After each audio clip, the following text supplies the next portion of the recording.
Said that the pandemic is disappearing, but we lost 6,000 Americans this week. And just in this room, you have dozens of people who are not following the guidelines in New Jersey, which say you should not have more No, than they don't 25. have this. It's a political activity. Why are you saying a bad example, Mr. President? You're wrong on that because it's a political activity. They have exceptions, political activity, and it's also a peaceful protest. So when you have, and as you know, they asked if they could be. You know, a number of, and to me, they look like they all have, pretty much all have masks on. But, you know, you have an exclusion in the law. It says peaceful protest or political activity, right? In fact, specifically, yeah, it says exactly political activity or peaceful protest. And you could call it political activity, but I'd call it peaceful protest because they heard you were coming up.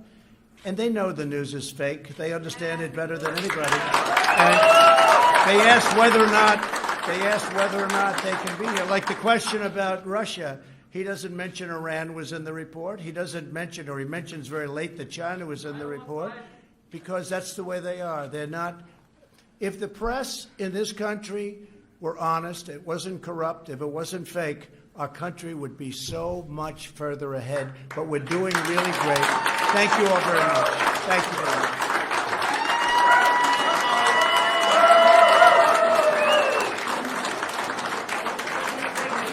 Executive orders you mentioned, do you have a timeline on when you're going to sign them, or? Yeah, it could be by the end of the week. They're being drawn by the lawyers right now. They work very nicely.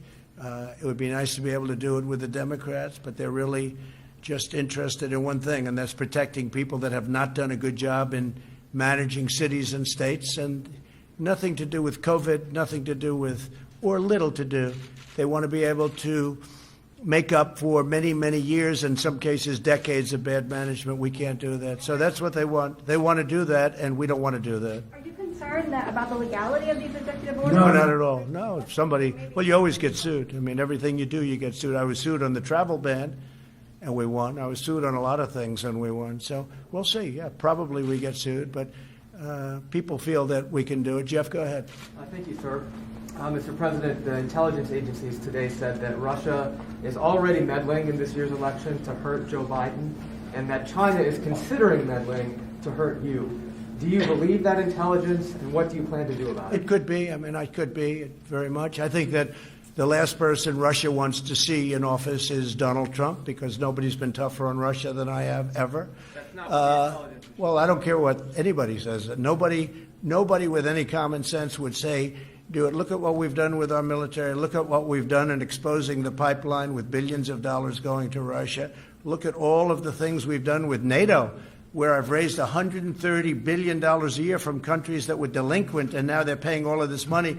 And the 130, by the way, $130 billion, not million, billion, goes to $400 billion over a few years.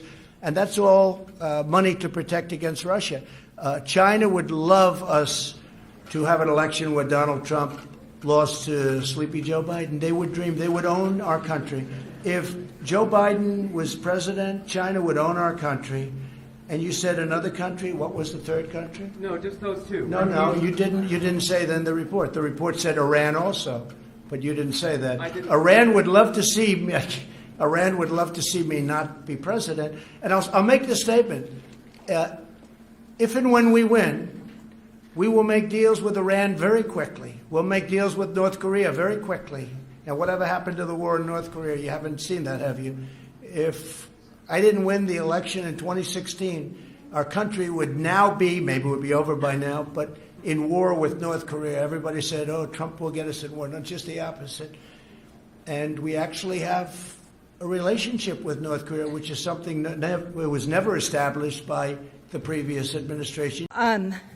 Mr. President, you are right, and I hope you will trust your instincts. America is not meant to be shut down, and we have to reopen schools this fall. I've been in touch with almost 1,000 doctors from around the country. I helped Dr. Simone Gold spearhead a letter to you signed by 800 physicians and surgeons who talked about the side effects of the lockdowns. I've done a second letter with over 150 doctors 240 nurses, 330 educators, 70 national groups, and thousands of parents and concerned Americans who want to see schools reopened. Reopening schools is going to stabilize our society. I think it's the number one most important thing we can do to stabilize our society from top to bottom. Whether it is in a local community, just reestablishing calendars, which churches, nonprofit groups, traffic patterns, people who don't have children care about the calendar for schools. Kindergartners and elementary school students simply cannot learn looking at a Zoom screen. If they could, we wouldn't need schools in the first place. We could just plop them in front of a television. The last place in the world a middle school student needs to be is online, unsupervised by adults. They bully each other when they're in front of teachers. You can't even imagine what's going on with social media right now. Young adults and high school students are losing hope and optimism for the future. And in February, they had so much. And now we turn on the television and we can see the destruction that lack of hope and optimism is causing. Employers have to rebuild their companies. They need employees at 110% to be able to do that. We did everything we could to flatten this curve, and we have to roll up our sleeves now and rebuild our companies. But we can't do that when employees are dividing their time between taking care of their children indefinitely for who knows how long and trying to get their job done. I have one employee who has 5 children. His wife is a dental hygienist. I'm granting him as much grace as I possibly can, which is easy to do. He's a wonderful employee, but I can't even imagine what it would be like to have 5 children and all of a sudden have to homeschool them all. And it's not even homeschooling, it's helping them with digital learning. Homeschool parents have asked that we're careful about not conflating the two. For me, I'm a single mom now. In 2007, 8, and 9, I went through financial crisis. My then husband's business failed. We lost our house, we lost our cars, we lost everything. I cleaned houses to help make ends meet. I've done everything possible to rebuild. I know what those families who are now unemployed are facing. Trying to divide their time between taking care of their children, not knowing if their children are going to be educated, and figuring out what they're going to do with their life is the hardest. It's incredibly difficult. And for people who think, oh, we can just work at home, or we're essential, you're an essential employee, it sends the wrong message. Every single person in this country is essential. We are the United States of America. Every one of us is essential. Every one of us is important. And